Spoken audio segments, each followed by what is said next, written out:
Magandang hapon po sa inyo lahat. Ngayon po yun yung matutunghayan ang pagpapaunlad ng same-sex marriage dito sa Pilipinas. Pagpapaunlad ng same-sex marriage sa Pilipinas. Ang Pilipinas ay isang bansa na kilala sa pagiging konserbatibo at malalim ng pagkaugat ng mga tradisyong Kristiyano. Isa sa mga mainit na usapin ngayon ay ang same-sex marriage na patuloy na nagiging sentro ng debate sa pagitan ng mga grupo na nagsusulong ng pantay na karapatan at mga sektor na maaring tumututol dahil sa kanilang paniniwala sa kabila ng mga kontrobersya. Mahalaga ang pagpapalawak ng pag-unawa at pagtanggap ng same-sex marriage bilang hakbang tungo sa mas matarungang pantay na lipunan. Maraming dahilan kung bakit nahihirapan ang same-sex marriage na umusad sa Pilipinas. Ang pangunahing hadlang ay ang matinding impluwensya ng relihiyon sa kultura at politika ng bansa.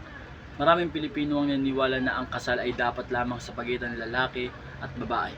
Batay sa mga turo ng Biblia, ang mga lider ng simbahan, kasama na ang simbahang Katoliko, ay aktibong tumututo sa anumang hakbang tungo sa legalisasyon ng same-sex marriage at ang kanilang posisyon ay malaking impluwensya sa pananaw ng publiko.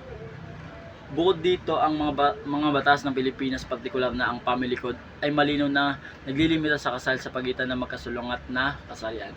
Ang konstitusyon ng Pilipinas ay walang direktang probisyon tungkol sa same-sex marriage, ngunit ang malakas na tradisyon pampamilya at mga konserbatibong pananaw ay nagiging balakid sa pagpapatibay ng mga batas na nagtataguyod ng karapatan ng LGBTQ+ community.